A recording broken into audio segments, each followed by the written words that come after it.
नमस्कार. श्री स्वामी समर्थ. गुरुचरित्र. श्री गुरुचरित्र ही कामधेनू आहे. तो कल्पतरू आहे. त्याच्या श्रवणाने पठणाने अनेक फायदे होतात.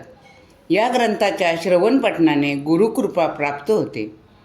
सर्व संकटाचा परिहार होतो आणि संतती सौख्य लागते. महापातकांचा नाश होतो. प्रयत्नांना यश येते. आरोग्यप्राप्ती होते. विद्यायनात प्रगती होते. साधू संतांचा सहवास लाभतो.